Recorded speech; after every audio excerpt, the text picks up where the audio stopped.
Hey everybody, welcome to the Z-Lord podcast. I'm teZa. Hi, this is Carter. And we are talking to you from this beautiful old, 18th century farmhouse from Maine, where we go every year for a beautiful family reunion.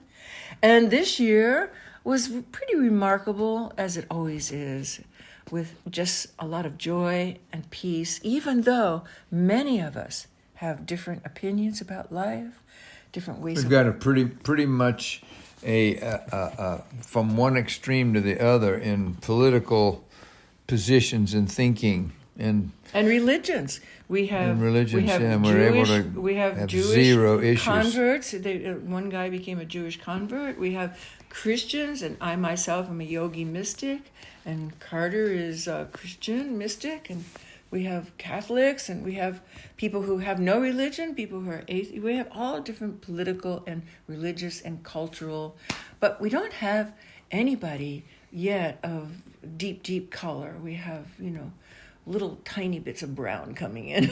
We don't. I look forward to it. We also don't have anger and polarization and judgment one against the other and angry talk. There's nobody's. Everybody's got their opinion and everybody's thought it out pretty well, but nobody's trying to shove it down anybody's throat. Everybody's able to talk about things that they feel strongly about or have opinions about, but without having any ugly polarization. So that's a big thing. And I can give one example of how our family is. Like one family member, I can't even remember who it was, asked me, why is our daughter having tattoos all over? And I said, you know what? You'll have to ask her. I really couldn't answer that. I wouldn't even dare to answer for somebody else. So our family's like that. We accept the fact that we have differences, and the conversations are always really deep and interesting and filled with a lot of joy. And so it's an interesting topic countrywide. We have talked about it before, and we talk about it often that, what can we do about the polarization that's going on in the country and the kind of anger and the extreme positions are probably relatively normal and will always be that way. And it's one of the things that makes us a great democracy, a great place to live, because people have come from different experiences, and we have our own way of looking at things, and we're able to talk about it in freedom without getting put in jail or burnt at the stake or have any ugly repercussions that are life-altering, except just differences of opinion. And that's going all around our country now, but unfortunately the media has and the internet in the last 25 years have ramped up and made it into a soap opera.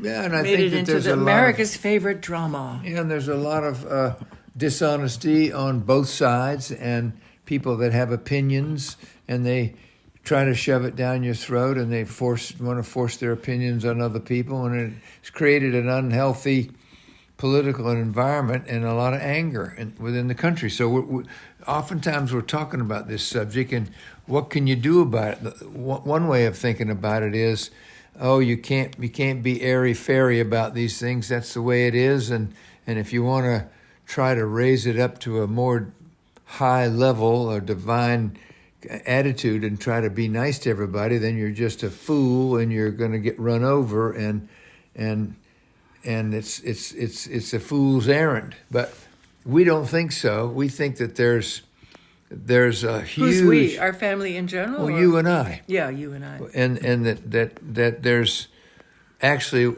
I believe, and I think we both believe, there's been a tipping point already of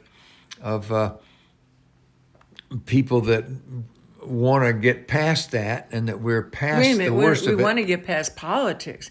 We want to get past the fact that there's so much anger and angst. We want to raise up the consciousness, as so many other people do. That's what you're saying. The tipping point that you're talking about is going towards spirituality rather than politics, certainly politics, or even religion.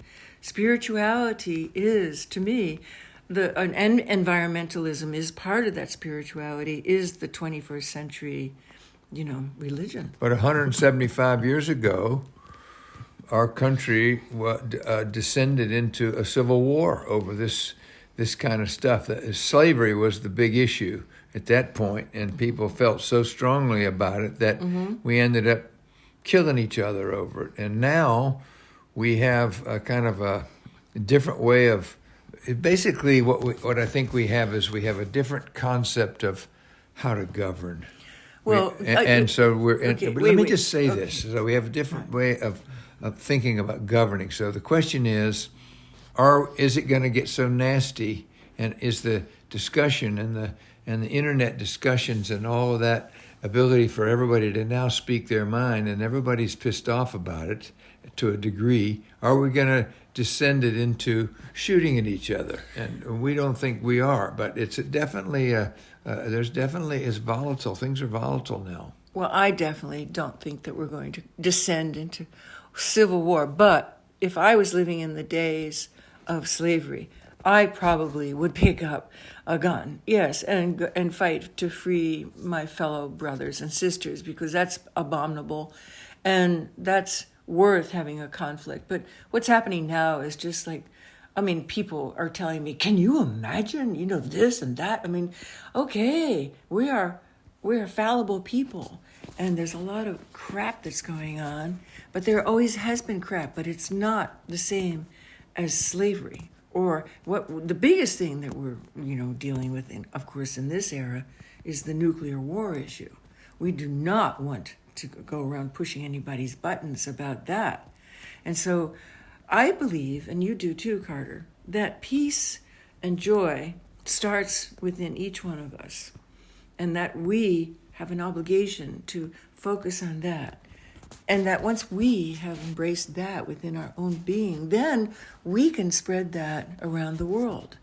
And that's my mission. That's been my mission since I decided to change my life from basically hiding from reality and coming into the fact that this world is an opportunity to experience real, true, call it heaven, call it joy, and not choose to be in the state of fear and angst and anxiety. And so our family, we've had a lot of discussions.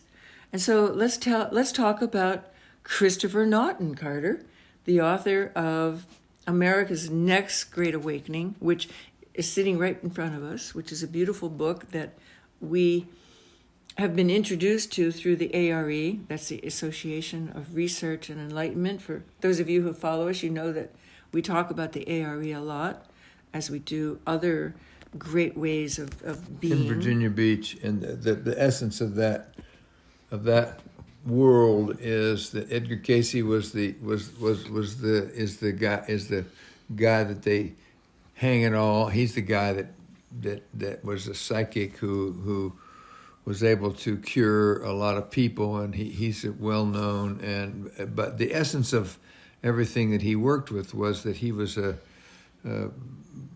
schooled, I guess, for lack of a better word, religious guy. He read the Bible once for every He was a year of hardcore his Baptist. life, and he was an extreme, strong Christian. And all his stuff is based on how do you live in a way to be as close to God and as close to the higher forces and close to the universe as we can get, and be a positive influence in the world, helping others. But wait a minute, he started from that basis.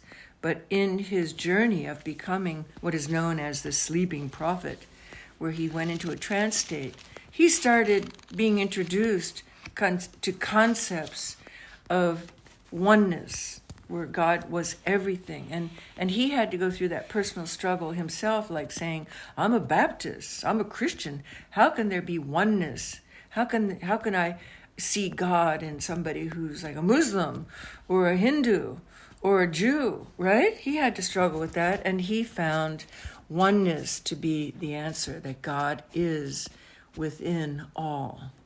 And that was the basis of his mystical interpretation of these messages that he got. And of course, it is Christian based, it is Bible based, his concepts, but it becomes oneness when you go into the depths of studying what Casey's all about. So if everybody can, if everyone can, if somehow everyone on earth can accept that, that's a higher thing than a political disagreement about something.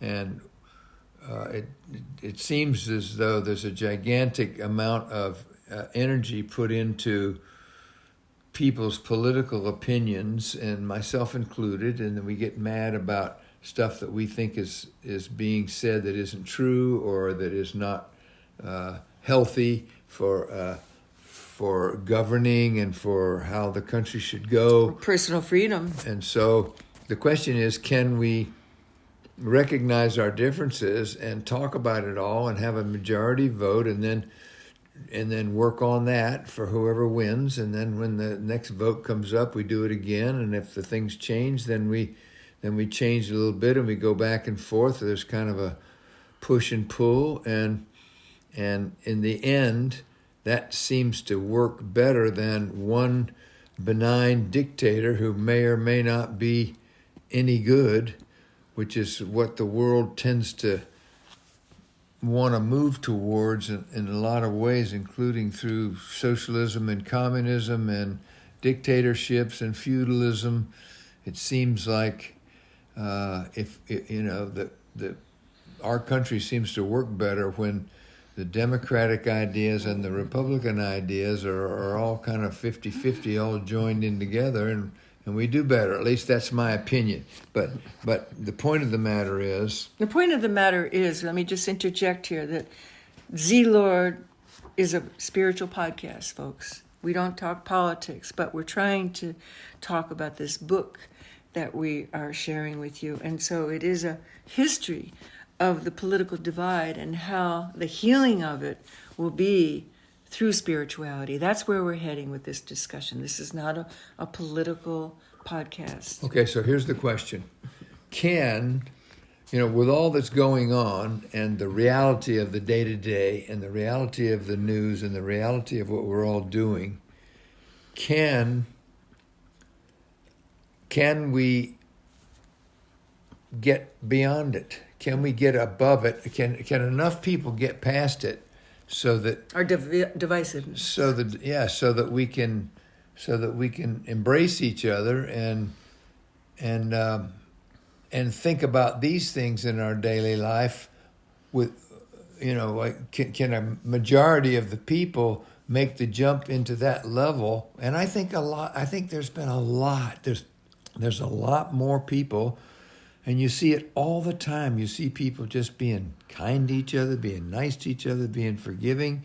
And there's only a small percentage of the anger is really most of the anger is being led by a small percentage of the people. Mm-hmm. And unfortunately, they're the loudest. Right. They get the most attention. They make it into the newspaper. That's true. And the rest of us are just kind of on the sidelines trying to do our job and wondering what the hell is going on over there. Yeah. The next thing you know, there's a riot and some cars are getting burned but most of us aren't doing that. Most of the people are pretty nice about these things. Most of us are trying to talk to each other who have different opinions and try to find our commonality, because we have much, much, much more in common than we do what few differences there might be.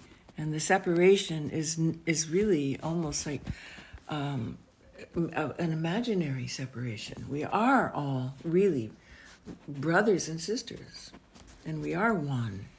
But I agree with you, Carter. I mean, this whole divisiveness thing has really become like a pawn in the media. They make it much, much more than what it really is. Plus, there's a couple of real nasty wars going on right now. A lot of people are getting killed. Mm-hmm. And jeepers scrapers, it's pretty awful what's going on in the Mideast and in Ukraine, so... And so all the more reason why we need to take advantage of the incredible power that we have as spiritual beings who are in this body and being a human being going through life and society and culture, to take advantage of that power of focusing on positive energy and focusing on the healing and focusing on solutions. Because if we choose to go otherwise, if we're focused on the fear and the divisiveness, it just creates ripples of angst. You know, like we talked once about the crystals of water that are a famous study where water actually gets affected by people's emotions. If you yell at water, all the crystals get jagged and fractured. But if you're smiling and happy, water picks up on that. That's just a tangible example, right, of the power. There's a famous study about that. The Japanese we can't remember his name. 25 years. We talked about that. Yeah. But okay, that's water. So you can put a crystal of water under a microscope, or a crystal of ice, I think it actually was. You could put that under a microscope and photograph it and show proof. Okay, here is what happens when you have anger. And then if you take crystals, the same with peace and happiness, they change. There's an actual physical change in their structure. They had water. They had gallons of water, and they in two different rooms or two different places, and one of them they sang to him and were real nice to him and saying all kind of nice things, and then they went over to the other room or wherever and were yelling and being mad and angry and yelling, and then they studied that. Then they looked at the crystal makeup of the water, and the stuff that had received the negative attitudes was noticeably, markedly different. Just the water. So that's pretty interesting. Yeah, and I have another example. Especially considering we're 70% water. Yeah, or, the fact that energy is not something you can measure. I mean, it's an intangible, it's an invisible, but yet you can feel it and you know it's real. When you are around somebody who's angry, you can feel that energy. Or when you're around somebody who's in a good state of mind, you feel it. And so I was told during our family reunion by this gal who more or less is the housekeeper, and she's been cleaning this house for close to 10 years, right, Carter? Yeah. And she took me aside and she said, teZa, I gotta tell you, you stayed at the house. You and Carter were here last year for 4 months. And that's the first time that this house has been lived in for, a long time. Other than the weekend where everybody descends for either a family reunion or just to catch the leaves or whatever they're up here for. This house was lived in. And I did yoga here, and Carter and I sang and were joyful and made love and loved each other and had good meals and had good friends. And she told me that for the first time since she's been cleaning it, the house was like sparkling with energy. And she said there wasn't any dirt. Usually she has to work really hard to get rid of the cobwebs. They're all goopy and sticky. And she said what few cobwebs there were so easy to remove. And she said that it was remarkable. And as she told me this, she actually had a sparkle in her eye. And it was like she had witnessed the tangible difference between a house that had no love because it was abandoned. It was just forlorn and empty, except for when it was descended upon for a family reunion, right? And a house that has been given love and attention and nothing special. Nobody went around changing wallpaper or getting new furniture, nothing like that. It was an energy of love and caring. So then the question becomes, can we make a difference in the world with our attitudes? And is it just a naive dream and unrealistic when you think of, for instance, what's going on in Ukraine and the Russians? And, we have to make some kind of we have to try to stop what's going on over there. But I mean, is it realistic to think that you can do it in any other way other than just bombing the hell out of the other guy to the point where he just gives up? Because that's what's going on. And or can everybody's attitude, can your and my attitude be a positive influence in that situation if we just think and feel properly and pray about it and have a positive attitude about it? Can we really overcome this through our attitude, or is it purely a physical thing? And the first thing you think of is, oh, well, jeepers, that's it. It's just naive and pie in the sky to think Pollyanna. that would actually But could no. actually do anything. It is so real. that's the question. And that's what this Well, book is. what do you think, Carter? Before we get into Christopher Naughton's Well- attitude, what is your before you read this book? I mean, what was your attitude about the power of positive thinking? That's basically Norman Vincent Peale's Well, I think title. it's. But I think it's. it's a good title. I think it's real, but I think it's nebulous, and I think it's not. It's not so. It's real, but it's not hard. Like it's not hard like a piece of wood. Like a piece of wood, you can hit somebody in the head with a piece of wood, and you can kill them.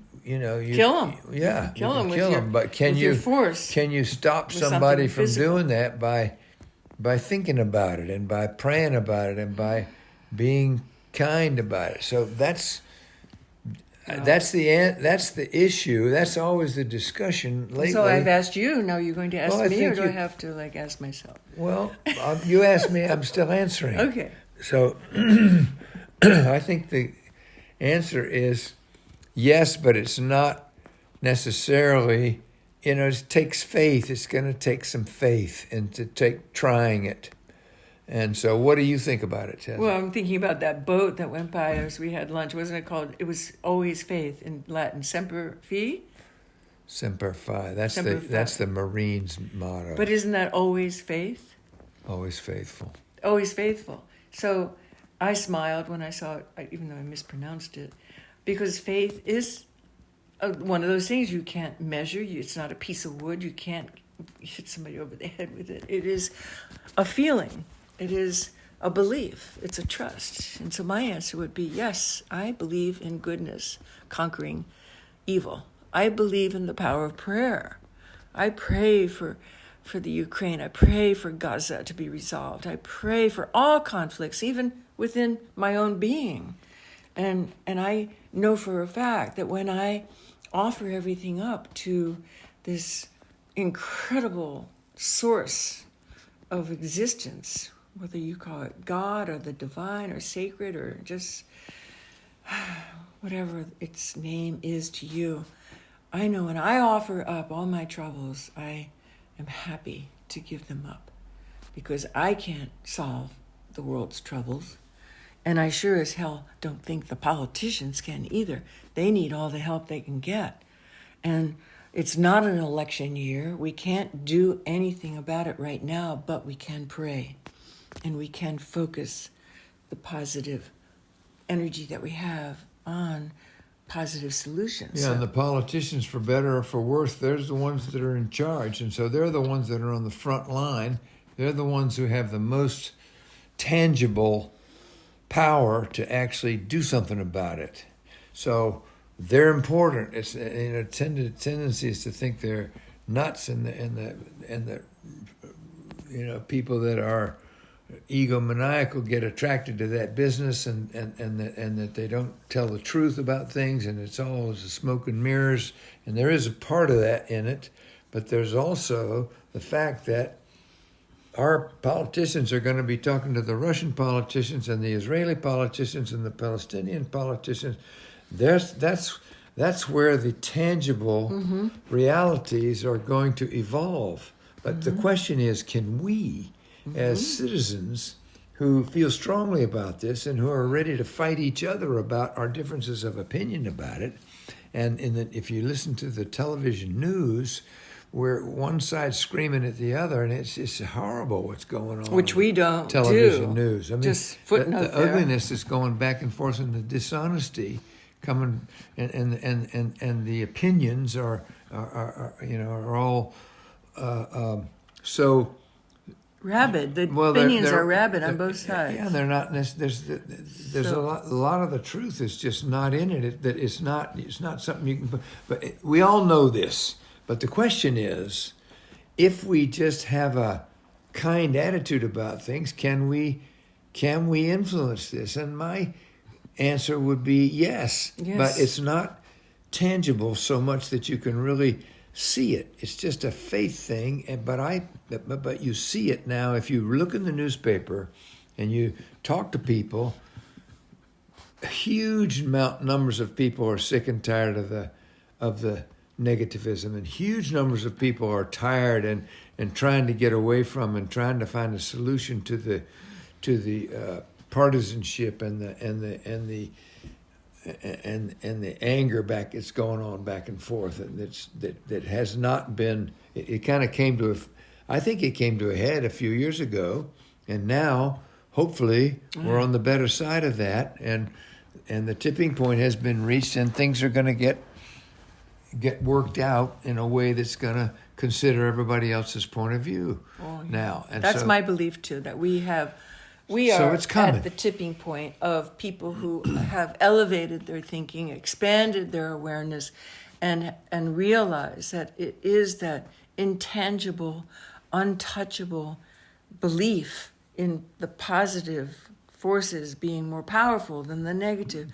We are there. There are so many people in that area of humanity. Many more people now believe in positive thinking, and those who don't are really suffering. They're sometimes getting sick. They're sometimes just being ostracized by people because they just can't stop with their angst.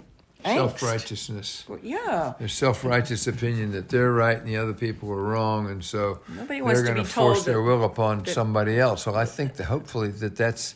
I mean, I can feel it and see it, and that's what this book is about. This next great awakening is bringing everybody in on it. Bringing everybody in on it. It's about the book. Give us a little synopsis in Carter's. There's 4 different groups that are taken into consideration in this. And each one of them, up until now, has demanded that their way is right and that the other ways are wrong. And that would be the religion people, which would include the Christians, and anybody that's got a fundamental attitude that this is the way it's going to be, and if you don't do it this way, you're out. Right. And then there's the mystical people that are off on some airy fairyland somewhere that other people think that they're in touch with some woo-woo spirit that doesn't have any meaning, but that mystical people, I can promise you, are onto something, and they don't think that it doesn't have any meaning. They think it has a lot of meaning, and I'm kind of in that group myself. And then there's the atheists, of which there's a lot of them, and the atheists are being brought into this discussion too, and they have a tendency to be put off in the corner and looked down upon and shunned. But the truth of the matter is, number one, there's a lot of them that don't have their hands on any specific religious dogma or way of thinking. They're open-minded. They think about, they're considering things. They're willing to change. They're growing. They're questioning stuff, and they bring a lot to the table. And many of atheists, I know 2 in particular, that are the kindest, most wonderful people and the most Christian, quote unquote, people, acting the way they act and treat other people. So this whole bringing in the atheists into this discussion, and then there's the whole science crowd, of which there are a lot, who just believe in science.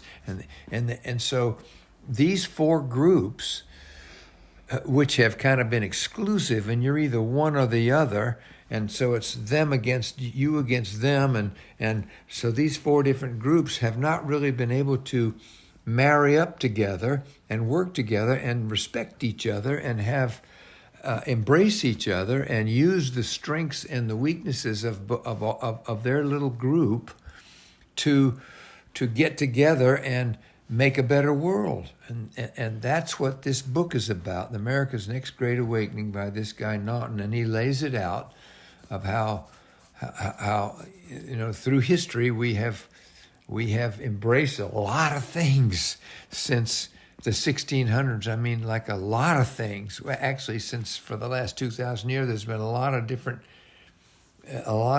things. They used to kill people if they didn't believe things that we now know are true. Like if you thought the world was round, when everybody else thought it was flat, they'd kill you if you didn't believe it. Now at least we don't do that. At least in this country, we don't do that. And well, they're still killing people for their gender choice, for religion. They're religious killing people for what their religious choice is all over the world, but not here in this country. I mean, every once in a while there's a random something, but generally speaking, and that's why everybody's trying to get here, because everybody knows in their heart that freedom and freedom to speak is the fundamental, most important, one of the most important things there are on earth. Rights. And as imperfect as we are in this country, and as much BS is going around and putting people down for their point of view and the canceling and all the different opinions, it's still the freest place. And we still have, in my view, and maybe not the greatest governments, because we go back and forth. Like the Democrats win for a while, There's this swing. and then everybody says, "Oh, that's no good," and so goes over. And now the Republicans, they win for a while, and then everybody says, "Oh God, that's no good," and so it's back and forth. And what happens is that in the process of this discussion, we come to some kind of a middle way, and we kind of go forward with that, and that's. And as long as we're not yelling at each other, Or being the times that disrespectful, we yes. don't go forward is when we're really, really hating and being mean to each other. We can't get very far.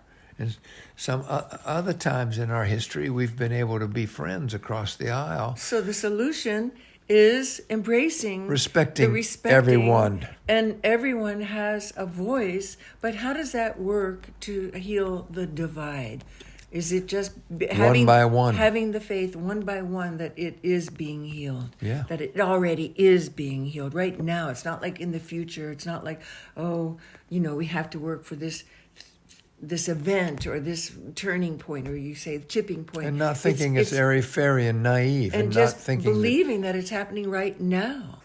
And believing that the solution is within us. Each one of us, and right? working on ourselves to make sure we don't be nasty to somebody else. When we get pissed off and start feeling nasty and mean, that we hold our tongue and that we don't say it even though we think it, and we just ask ourselves to not feel that way, and ask ourselves to be kind and to give the other guy the benefit of the doubt, and walk a mile in the other guy's moccasins and not put anybody down. And the thing that we're asked to do in, I think, all religions is to love our neighbor as ourselves. That's like the fundamental golden rule. Even if they have treat other entirely people the way you different want to be beliefs. treated, and if somebody else has a different idea than you do, then that's okay. Even if you don't agree, you can listen to what they have to say, and maybe it'll influence you, and maybe there's some right in it that you haven't thought of, or that I haven't thought of yet. I mean, I know having an open mind, especially at my age, is a hard thing to do. I have to work at it, because I'm set in my ways. I'm an old guy. I'm almost 80. I think what I think. And so I've got to be able to keep being open-minded about stuff. Well, for me, it's not. I've worked for the last 40 years of getting rid of my negativities, and I must say that I'm experiencing bliss in my being, because I know what it's like to live in fear and anger and terror and feeling like any minute I could die, just explode, self-explosion, because of the fear that happened to me through trauma. So for the last 40 years, I've been basically just letting go, giving it up, just offering it to the universe, because I can't carry that burden of the angst and the fear.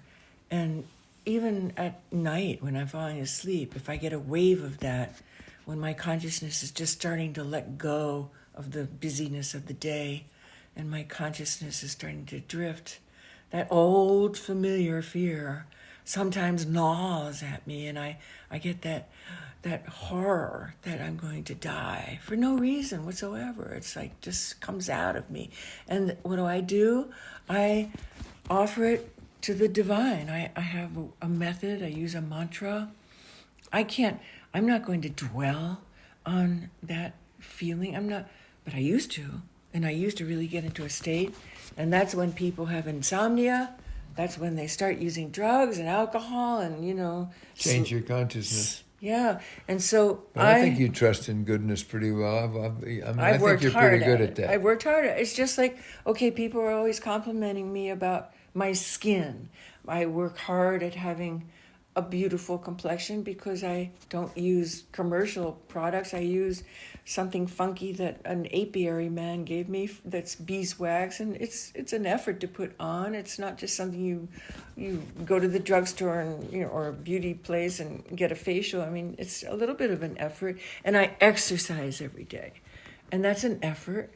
And so, and I think you trust in goodness when things are really crappy.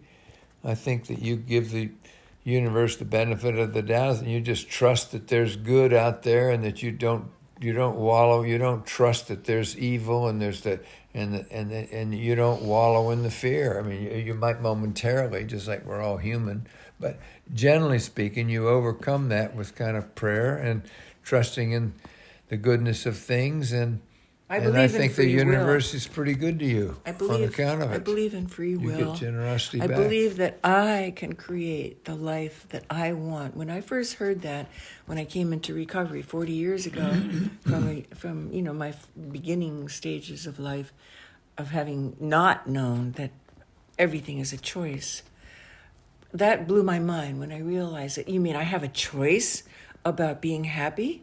I don't have to buy into all that horror that happened to me and that is surrounding me in the world. So when I really accepted the fact that we choose the life that we want to create, and of course you test it. You test it by taking little steps in the water, and I know for a fact today that if I have peace in my heart, it's because I have chosen to have peace in my heart, and I have cultivated peace. And like for instance, I don't hang out with people who bring me angst. I don't shun them if they're in my immediate family, for instance, but I just don't buy into their angst, and I don't feed it. I don't nurture it. I think you've lost some friends over this political type of stuff too, because were they friends anyway? Well, even they're though some of them and they were demand to have 30, it their 40 way. years in my life. Yes, They demand that you think a certain way, and if you don't think that way, then you're out. You're not their friend. They were pissed off. I wasn't as pissed off as they are. Yeah. So were they friends? Not really. No, but the question is, what you're doing helping, is what you're doing helping the world, or are you just a Pollyanna, naive person who believes in, isn't it everything nice with a quiet voice, and meanwhile the guy with the gun's going to come charging in and blow you and everybody else away? And should you be more defensive and ready to protect stuff? So that's really the question about this. And my thinking is that even though it's nebulous and hard to put your finger on, that goodness is real, and that if we have it and we think about it and we bring it with us everywhere we go, and that includes not just us but everybody, that we can do that. And there's a lot of people that are doing that. I mean, I see them all the time now. I see everywhere I go, I see people being nice to each other and doing nice things for no reason, just for no reason. There's just a huge amount of it, and that is going to turn the tide. And people are sick and tired of this arguing and bickering and polarization, and it's even making the newspapers now that people are sick and tired of it. So Christopher's book, America's Next Great Awakening, I didn't get a chance to finish it, but you mentioned those 4 different groups. So does he give a suggestion about how those 4 different groups can come together and create a more uplifting, he calls it an awakening, and by awakening he does mean spiritual awakening, and he gives examples in America's prehistory and the coming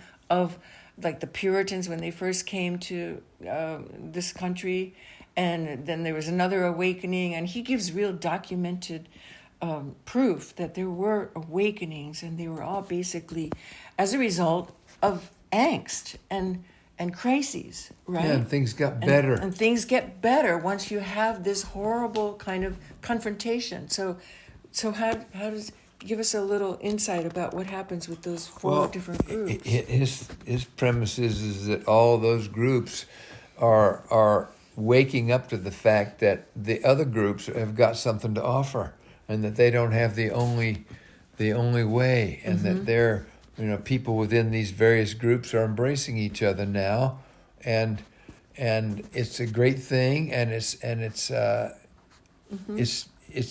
happening.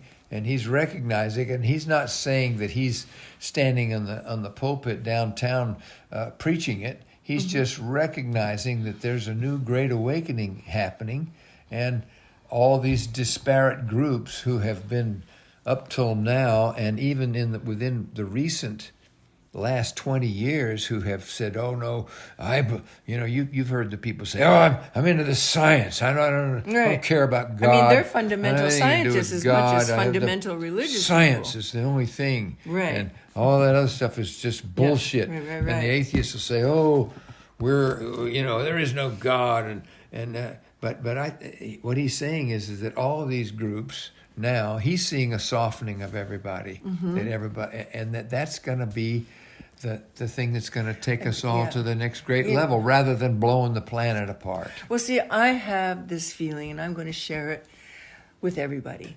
And maybe people will think I'm nuts, but I have this feeling when Trump got elected that is the final push that's going to force people to really see that this change that you're saying of embracing the fact that the awakening must happen, it's already happened by Trump's election, because there are so many people who are so adamantly opposed to him, as you know from the previous and there's time. a lot of people that are adamantly for him, yes, too. And so this is the most serious confrontation in my lifetime. And, it is for my lifetime. I mean, I'm only 77 and a half. It's great as far as I'm concerned. I think it's great because it's all bringing us to this time where we have to wake up to the spiritualization of everyone, whether you're political or mystical or atheistic or scientist.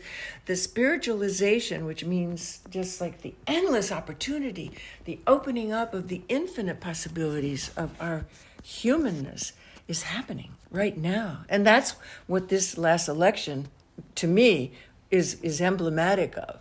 And people who then proclaim, oh, this or that, whatever their side is, I accept whatever their opinion is. But folks, that's teZa Lord's opinion. Well, he is a result of what's gone on before. We're all a result of what's gone on before, and so hopefully we can have some centrist stuff going on that will be true and honest and real, and that will overcome some of the dumb stuff we've been doing in the past and bring some good positive stuff now for the future. Change is hard. We can all be talking about it in some way that will not be from the point of a gun.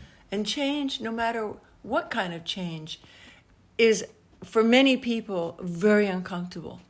They just want things to remain the same, or they want it to go back to what they liked before. Or they want to force other people to do it their way. But we are in a shift. Just not happening. We are in a huge shift. We are in I guess they would call it a paradigm shift. But this book is calling it the next great awakening.